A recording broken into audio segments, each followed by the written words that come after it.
समय संगरे आमे चलिबा सरकारी लाभ पूरा पाइबा आम रेल पथ आम राजपथ आउरी जीव बढ़ी आगकू माइक बंद करंतु गीत बंद करंतु गीत बंद कर मो आमर कार्यकर्ता भाई भौणी मान को अनुरोध करुछि से माननीय प्रधानमंत्री को स्वागत करिए।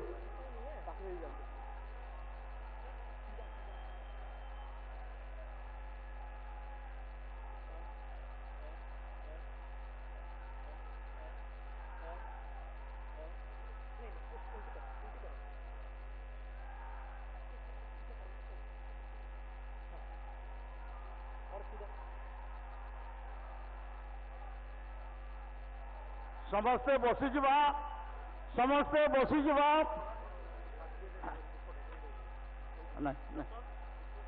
मो वर्तमान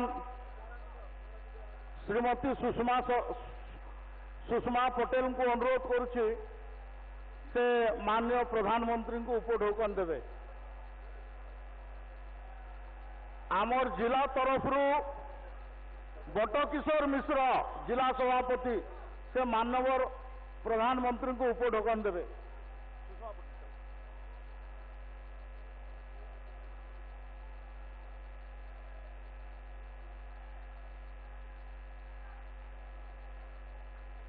मो वर्तमान आमर जड़े जड़े कैंडिडेट मानकर ना कहबी से मैंने हाँ हाँ बसी जानतु मैं अभी एक एक जो प्रत्याशी यहाँ उपस्थित हैं उनका नाम बता रहा हूं, वो कृपया खड़ा हो जाएंगे। सबसे पहले संबलपुर लोकसभा का कैंडिडेट सुरेश पुजारी, जो बरगढ़ का कैंडिडेट सुरेश पुजारी, जोर से करताली देकर स्वागत करंतु। बणईर एमएलए कैंडिडेट अनिल बर्ला पाक चल जाओ। जगबंधु बेहरा क्या है जाओ।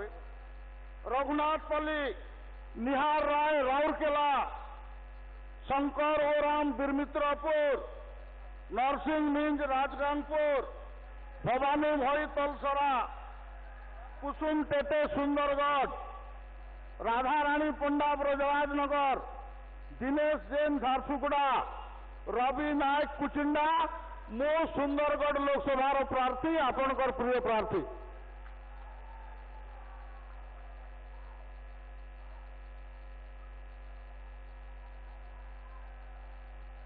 मो समस्त को बसवा को अनुरोध करुछि। मु एक मिनिट मोर स्वागत भाषण देकर माननीय प्रधानमंत्री को अनुरोध करी से एथि उपस्थित लोकों को संबोधन करेंगे। भाई भौणी माने सेफ्टी एवं सिक्यूरिटी दृष्टि टाउन पाखरे आमको पड़िया मिलला नहीं, से आमे टाउन रु 15 किलोमीटर दूर रे गोटे पड़िया रे सभा करुचु। जहाँ व्यवस्था होइछि से व्यवस्था कम पड़ जाइछि। आपण माने खरारे शोष उपास रे छिड़ा होइछन्ति, सेथिपाई मु आपण को हाथ जोड़िकी कृतज्ञता ज्ञापन करुछि। माननीय प्रधानमंत्री ए अंचल तांकर योगदान अतुलनीय। झारसुगुड़ा एयरपोर्ट, दर्लीपाली आपणकर एनटीपीसी, तार संगे संगे ब्राह्मणी ब्रिज, आईजीएस, एनटीपीसी हॉस्पिटल ए प्रकार अनेक काम अच्छी से निजे आपण मान को उद्बोधन देवे। मु समस्त को अनुरोध करुछि से तांकर उद्बोधन को धैर्य सहित शुणिबे। एवं मु माननीय प्रधानमंत्री को अनुरोध करुछि से तांकर संबोधन रखे। माननीय नरेंद्र मोदी जी।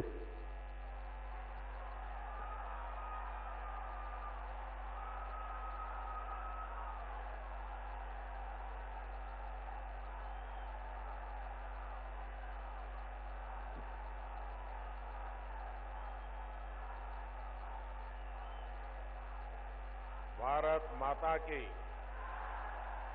भारत माता की।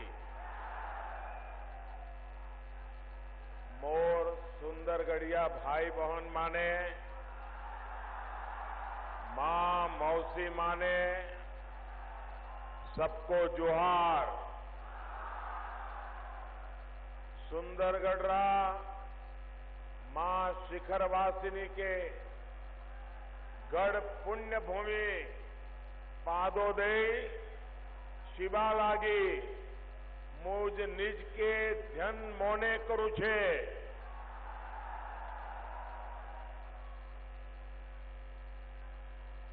मंच पर विराजमान भारतीय जनता पार्टी के सभी वरिष्ठ नेतागण, सभी हमारे उम्मीदवार और विशाल संख्या में पधारे हुए सुंदरगढ़ के मेरे प्यारे भाइयों और बहनों, सुंदरगढ़ और बाढ़कर का ये जन सैलाब, ये हुजूम, ये लहर, आपका ये स्नेह देख करके मैं अभिभूत हूं। आपने इस सेवक को आशीर्वाद देने जिस बड़ी संख्या में आए हैं, इसे मैं जीवन भर कभी भूल नहीं सकता। और मैं हेलीकॉप्टर से देख रहा था कि जितने लोग ये सामने दिखते हैं उससे ज्यादा लोग बाहर दिख रहे हैं। थोड़ी देर पहले यहां मुझे किसी ने बताया कि पहली बार देश का कोई प्रधानमंत्री सुंदरगढ़ आया है। ये सही बात है? जब वो ये कह रहे थे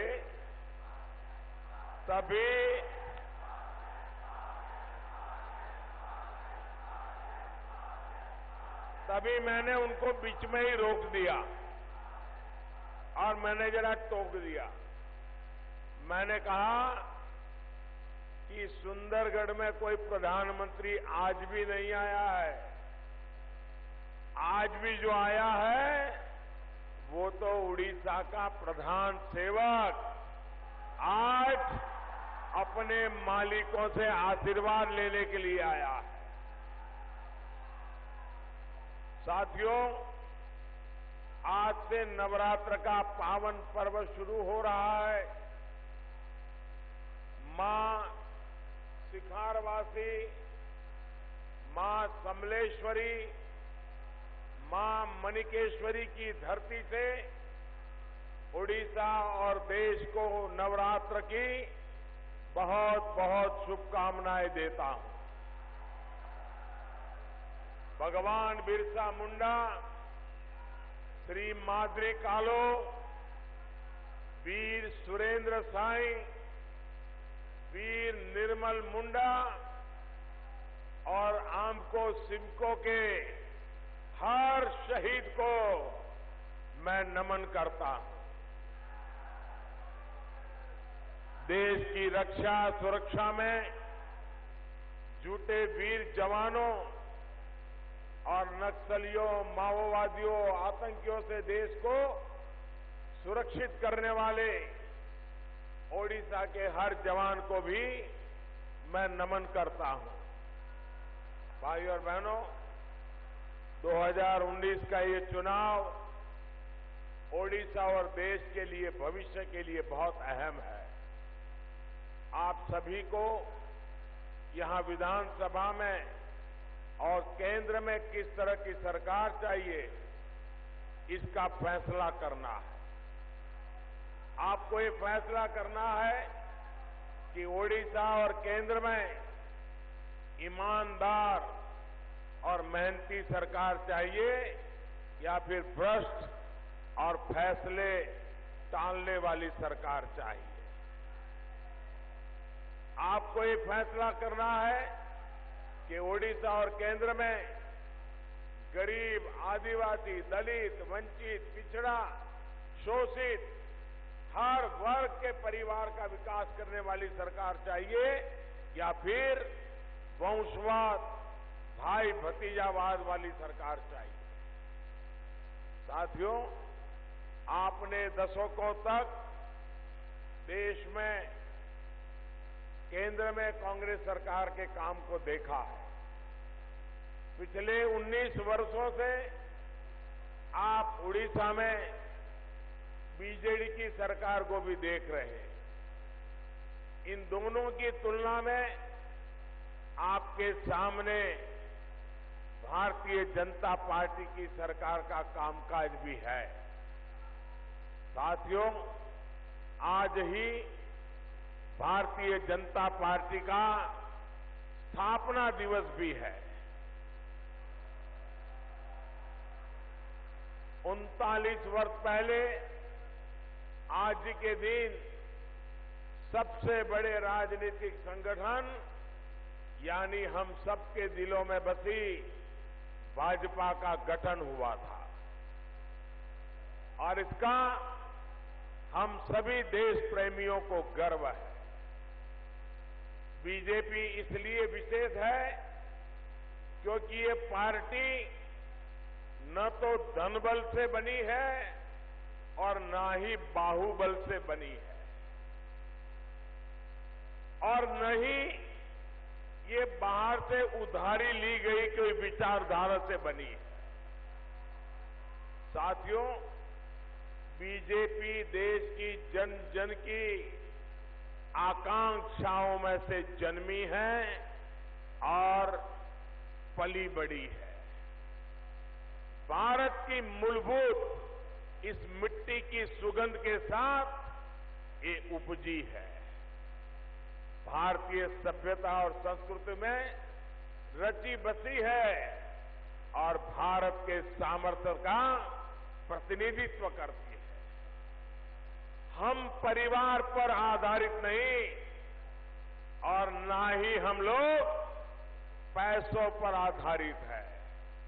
हमारी पार्टी कार्यकर्ताओं की है, कार्यकर्ताओं ने बनाई है, कार्यकर्ताओं के बलिदान हुए हैं, चार चार पीढ़ी खप गई हैं। कई पार्टियां पैसों से बनी है, ये पार्टी पसीने से बनी है, कार्यकर्ताओं के पसीने से बनी।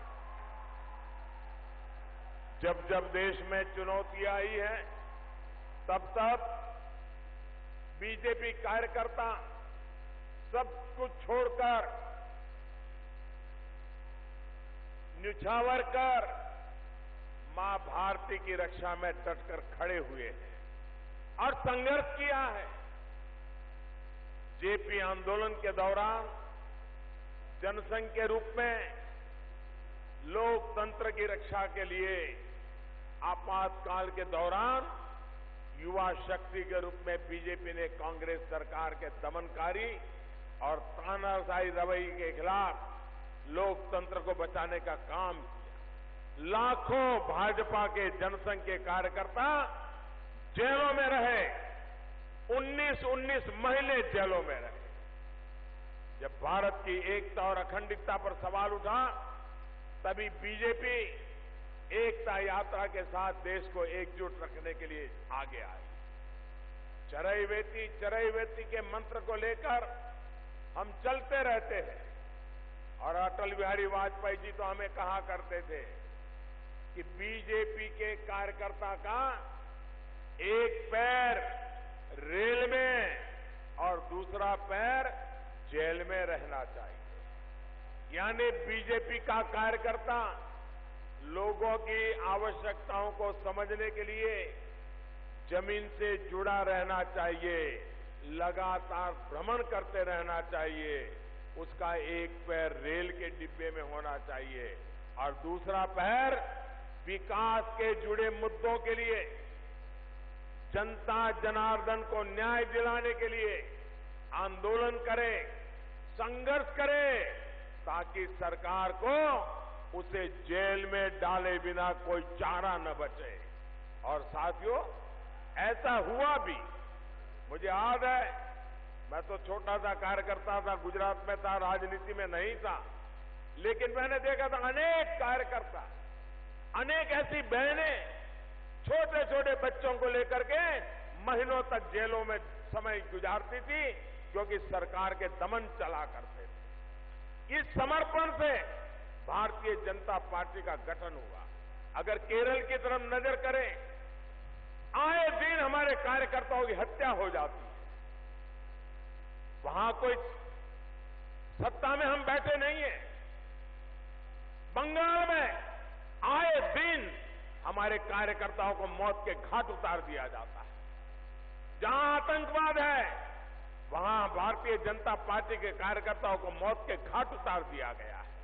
लेकिन उसके बावजूद भी भारत माता की जय इसी एक मंत्र के लिए समर्पित भारतीय जनता पार्टी के कार्यकर्ता 4-4 पीढ़ी से न कुछ लेना है, न कुछ पाना है, न कुछ बनना है, न कभी अखबार में तस्वीर छपती है, न टीवी पर चेहरा दिखता है, लेकिन फिर भी भारत माता की जय का नाद करते हुए भारतीय जनता पार्टी के कार्यकर्ता लगे रहते हैं।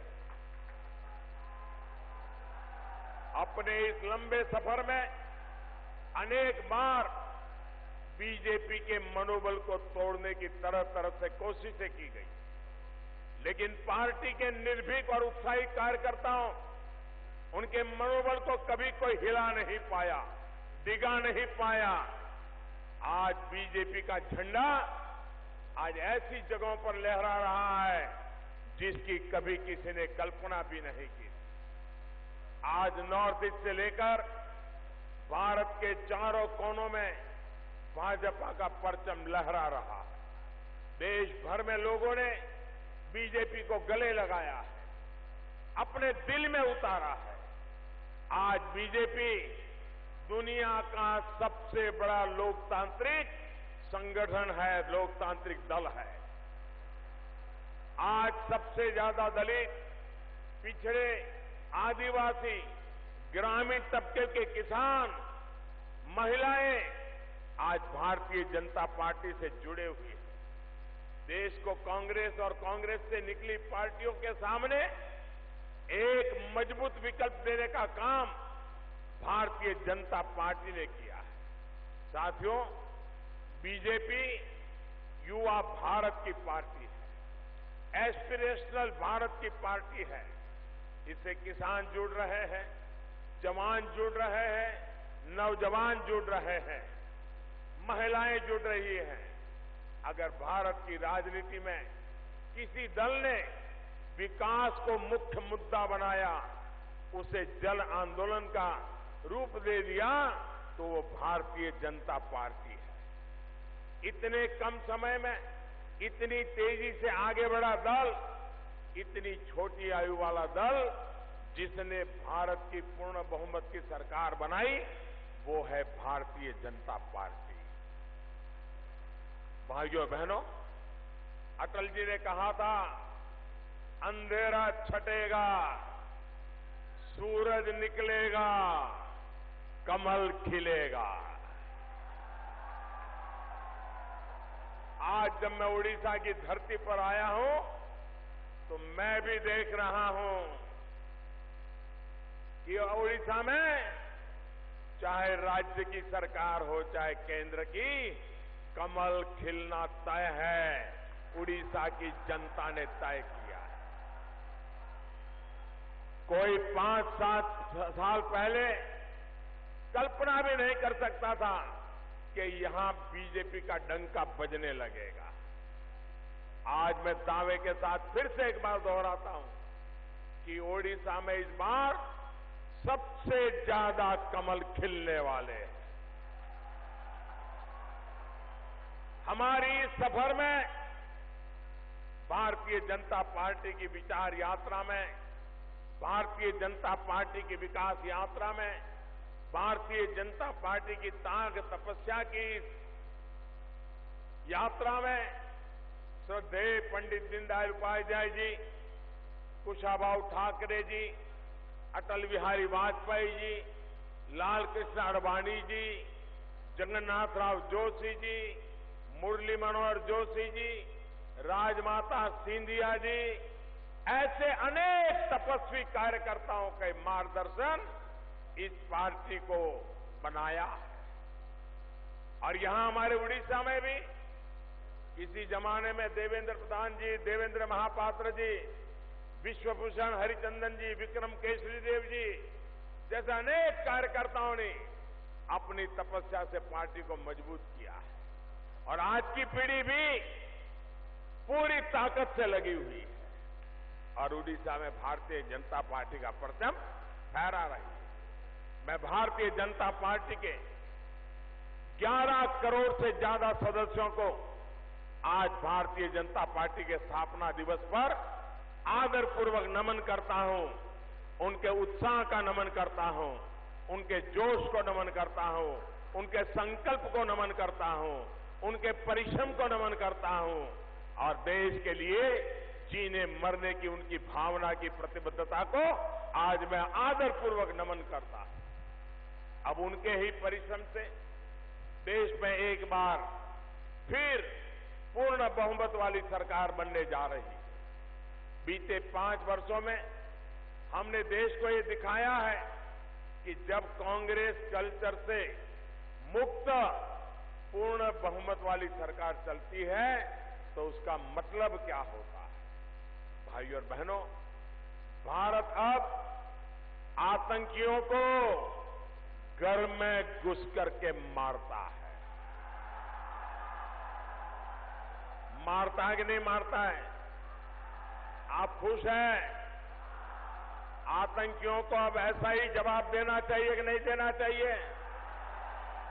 भाइयों बहनों, सरकारें पहले भी थी लेकिन सर्जिकल स्ट्राइक का कभी सोच भी नहीं पाती। सरकारें पहले भी थी लेकिन दूसरे देश की सीमा पर पार जाकर के हवाई जहाज से आतंकियों को, ठिकानों को खत्म करना उनके बस का रोग नहीं था।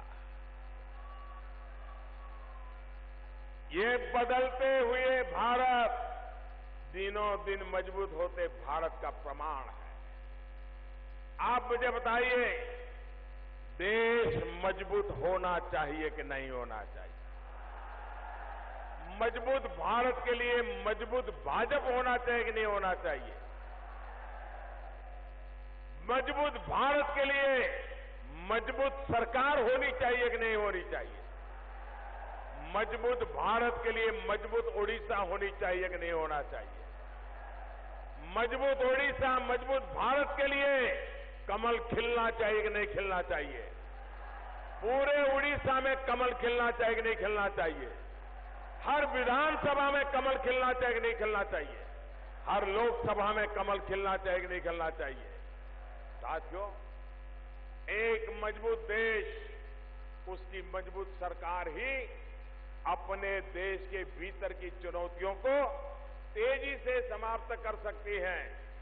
गरीबी हो, पिछड़ापन हो, अशिक्षा हो, बीमारियां हो, इस मोर्चे पर एक मजबूत सरकार एक साथ काम कर सकती है। साथियों, आप बताइए, ओडिशा और देश को एक मजबूत सरकार की जरूरत है कि नहीं है? जरूरत है कि नहीं है? जरूरत पूरी करेंगे? जी जान से जुटेंगे? देश के तेज विकास के लिए एक मजबूत सरकार की जरूरत है, ये हम सब स्वीकार करते हैं।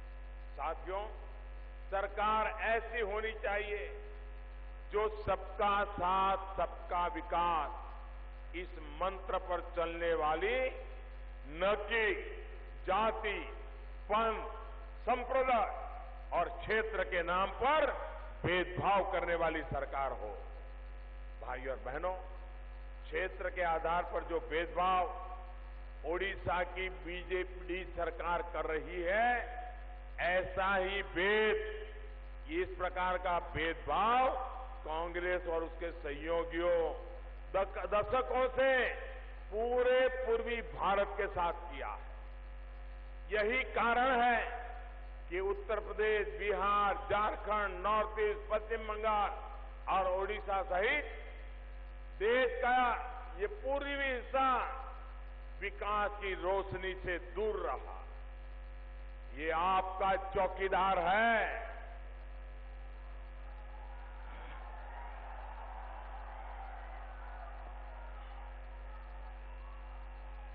ये आपका चौकीदार है जिसने पूरे पूर्वी भारत को नए भारत का विकास इंजन बनाने का बीड़ा उठाया है। आपके हितों की चौकीदारी करने का संकल्प लिया है।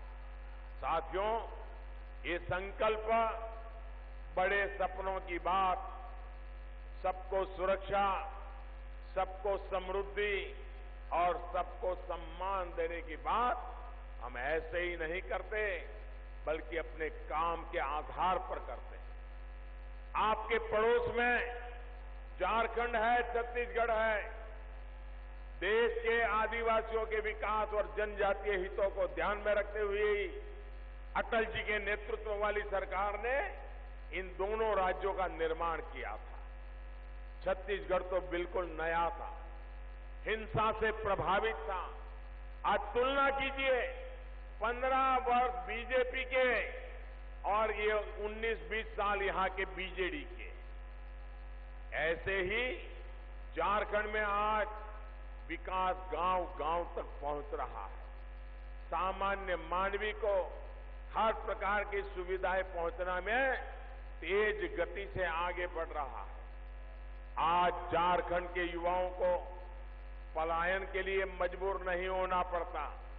उन्हें राज्य में ही काम करने के अच्छे विकल्प मिल रहे हैं। बीजेपी का यही ट्रैक रिकॉर्ड है। विकास के डबल इंजन का यही इतिहास है, जिसको लेकर आपके सामने आज मैं खड़ा हूं। आपको विकास चाहिए या भेदभाव चाहिए? विकास चाहिए कि भेदभाव चाहिए? ओडिशा का विकास का कमल का फूल खिला के रखोगे? भाइयों और बहनों, ओडिशा गरीब नहीं है।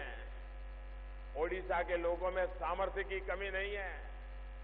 यहां संपदा भी है, संसाधन भी है और संकल्प को पूरा करने वाली ये मेरे उड़ीसा की जनता जनार्दन भी है।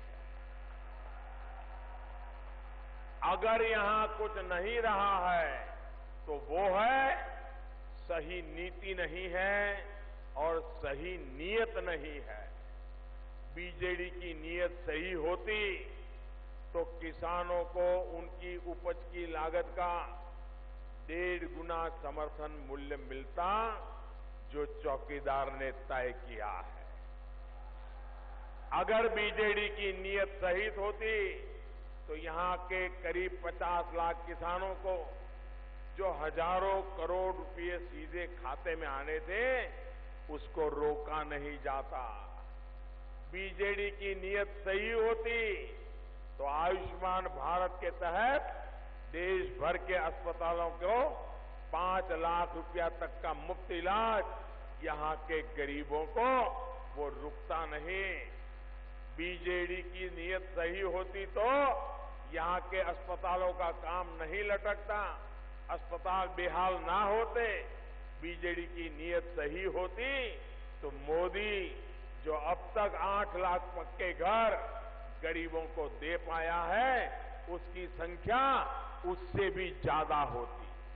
अकेले उड़ीसा में 8 लाख घर दे पाया हूं, लेकिन अगर सरकार ठीक होती तो शायद ये आंकड़ा और अनेक लाखों में जुड़ जाता और गरीब अपने पक्के घर में रहते। बीजेडी की नीयत सही होती तो महानदी कोल लिमिटेड में कोल कॉरिडोर का प्रोजेक्ट कभी भी न लटकता, हजारों युवाओं का रोजगार न फंसता। बीजेडी की नीयत सही होती तो जो पैसे केंद्र सरकार उसे भेजती है, उसे सही तरीके से खर्च करती, उस पर ताला लगाकर बैठ नहीं जाती। बीजेडी की नीयत सही होती तो खदानों से मिलने वाली रॉयल्टी के पैसे यहां स्कूल खुलवाती, अस्पताल खुलवाती, सिंचाई की योजनाओं को पूरा कराती, लेकिन साथियों, बीजेडी आपके विकास पर रोक लगाकर बैठ गई है। क्या ऐसी पार्टी को सजा नहीं देनी चाहिए? ऐसी पार्टी को विदाई करनी चाहिए कि नहीं करनी चाहिए? उड़ीसा की भलाई के लिए बदलाव लाना चाहिए कि नहीं लाना चाहिए? उड़ीसा के आपके संतानों के लिए, यहां की युवा पीढ़ी के लिए नई तेज तर्रार सरकार की जरूरत है कि नहीं है? क्या इतनी सुस्त सरकार ओडिशा का विकास कर पाएगी क्या? कर पाएगी क्या? साथियों, चौकीदार की नीति भी स्पष्ट है और नीयत भी नेक है। नेक नीयत के कारण ही इतने दशकों के बाद बच्चों और बेटियों की तस्करी से जुड़ा कड़ा कानून ये चौकीदार ने बनाया है। कांग्रेस की सरकार भी रही, बीजेडी की सरकार भी रही, बेटियों की सुरक्षा और सम्मान की इनको कोई चिंता नहीं थी। बेटियों के सम्मान और सुरक्षा की चौकीदारी की नीति चौकीदार लेकर के आया है। नेक नियत है, तभी तो बेटियों को स्कूल में अलग शौचालय, घर घर में इज्जत घर देने का काम और धुएं से संघर्ष करती ओडिशा की 35 लाख बहनों को गैस कनेक्शन दिया गया है। भाइयों और बहनों, विकास की पंचधारा, बच्चों की पढ़ाई, युवा को कमाई, बुजुर्गों को दवाई, किसानों को सिंचाई और जन जन की सुनवाई, इसी रास्ते पर ये चौकीदार काम कर रहा है। विकास की ये पंचधारा जनजातीय अंचलों में भी दिख रही है।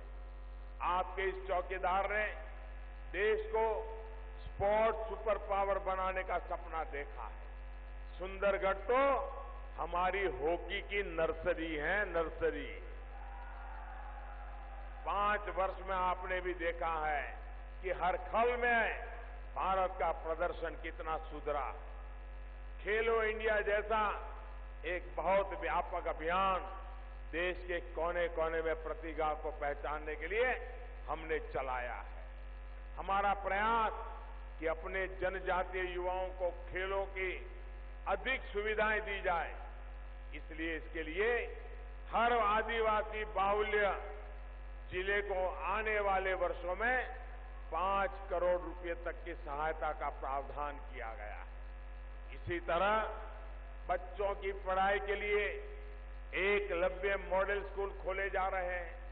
पढ़ाई के लिए जो मदद दी जा रही है वो सीधे आपके बैंक खाते में जमा करने की व्यवस्था की गई है। आपको पता है ना, सुंदरगढ़ ही नहीं, ओडिशा ही नहीं, बल्कि पूरे देश में आदिवासी हितों, आदिवासी विकास की जिम्मेवारी को कौन संभाल रहा है? आपके ही सांसद, मेरे मित्र जुएल ओराम जी संभाल रहे हैं।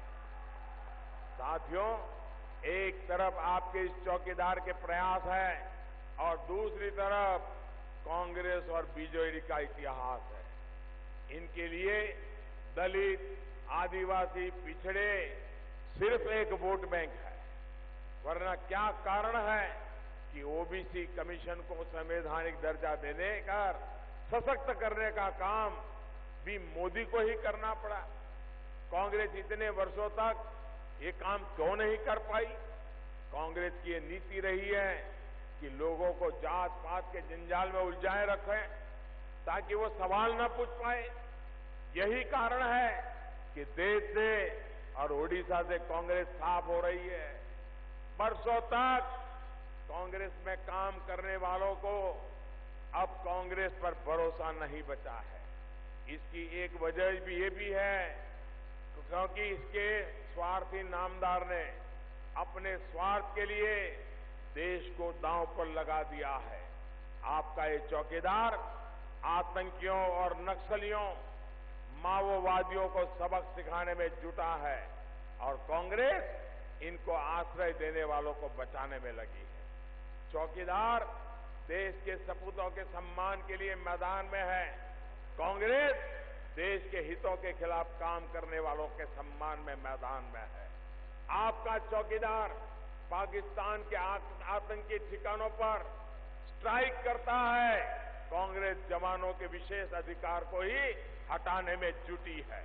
भाइयों और बहनों, देश की सुरक्षा और ओडिशा के विकास के लिए आप सभी चौकीदारों को कमल का फूल पूरी मजबूती से खिलाना है।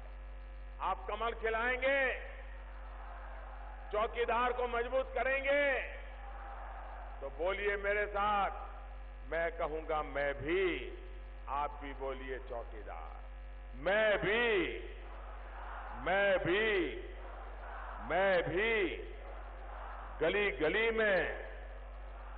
गली में चौकीदार, गली गली में, चौक चौक पर, गांव गांव है, शहर शहर है, बच्चा बच्चा, बूढ़े बुजुर्ग, माता बहनें घर घर में है, खेत खलिहान में, बाग बगान में, देश के अंदर, सरहद पर भी डॉक्टर, इंजीनियर, शिक्षक, प्रोफेसर, लेखक, पत्रकार, आदिवासी, वनवासी, दलित, पीड़ित, वंचित, शोषित, किसान, कामगार, दुकानदार भी, वकील, व्यापारी भी, स्टूडेंट भी, सारा देश के भीतर,